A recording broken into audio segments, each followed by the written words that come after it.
With bronze being one of the earliest ranked for league players, the mass majority of players is either uninformed, inexperienced, new to the game, and or very new to fighting games as a whole. Even though some of y'all might not have guidance or might not know steps or ways of improvement, I will be giving y'all some of these steps that I actually use to get myself out of certain rank. Lastly, I will be providing every drill for the following tip that I will be giving y'all. And when it comes to actually executing, this is the main problem that I actually see when it comes to just low level gameplay, because a lot of people don't really know how to actually put in certain commands or just quarter circles, or just struggle as a whole with most of their characters' movesets, which is actually not wrong or not bad of you. But if you do want to level up, you cannot be dropping a normal combo or a target combo and or just doing a regular quarter circle, struggling with a quarter circle back and or struggling with a DP. When it comes to you actually starting to do combos in certain situations, you need a good enough level of execution to actually be able to just do a lot of things. Optimizing damage and putting yourself on various OP situations so that way you can prosper from it. Generally, do not worry about hitting combos yet, just worry about executing certain things that you will be using the side combos, so when it comes time, you actually able to do it. Now this tip plays a big part because a lot of people don't really know how to actually use it. Meter management plays a big part inside this game, and the reason why I'm saying that is because a lot of people just tend to just burn themselves out. And if you're at a low level, burning yourself out and playing in the burnout state is very difficult for you, because one, you're not really adjusted to playing in the burnout state, and it's bad because you put yourself in a predicament to basically get DR'd or DI'd,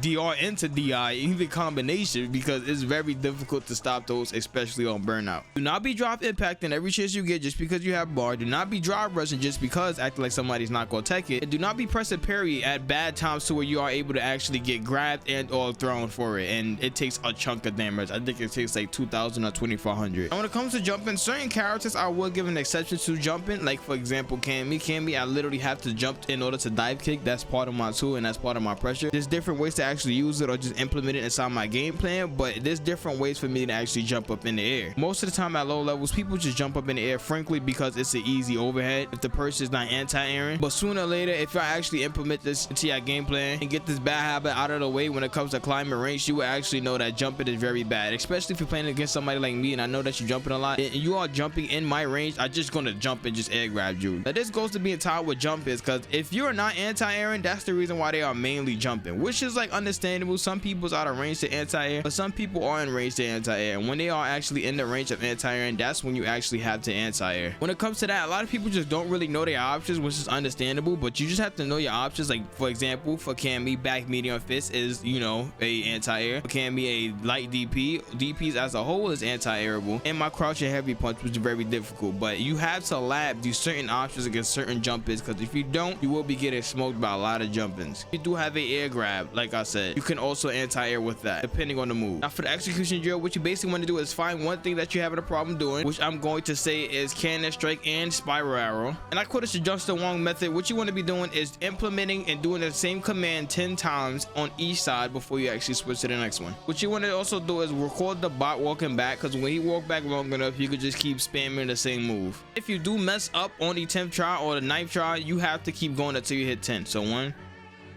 2,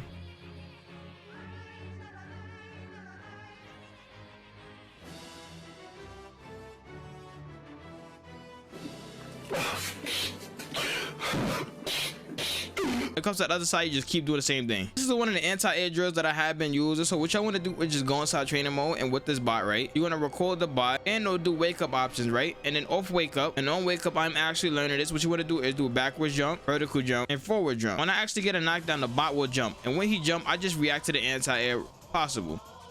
Anti-air, jump, anti-air, and you literally just keep doing this until 10 extra times. You just keep doing this 10 times. Knock him down, wait for him to jump, anti-air. Knock him down, wait for him to jump, anti-air, etc. You should also be learning the ranges that you are able to actually use certain anti-air moves and to where you don't actually get hit or trade. Now when it comes to meter management, granted, you should be learning meter management and combos, and like I said, practice down your execution before you learn combos. Common problem that I basically have, or just have like a little bit, is I will get a dive kick, hit him with 2 jabs or 2 light hits, and then I would just dry rush and get no combo out of it. Just get no combo out of it, or just not damage. Not a lot of damage, not optimal damage, which is very bad. What y'all want to do after you learn your execution, you actually start learning combos, start knowing and start labbing what combos you are able to do with saving the most amount of bar. Do not be dry rushing when you have 3 bars left. And sometimes I be doing accidental, like everything accidental is possible, but if you know you have 3 bars and you actually DR, that is very bad. And lastly, when it comes to actually stopping yourself from jumping, what you want to basically do is go to side casual matches, and when you actually go inside casual matches and or play your friends, what you want to do is focus on footsies. Now if this video hit 30 likes, I will be having an in-depth guide on basically how to play footsies better and better and keep breaking limits. That is pretty much it for the video. Make sure to leave a like, subscribe if you're new, with notification bell. Other than that, I'll catch you on the next one. Peace.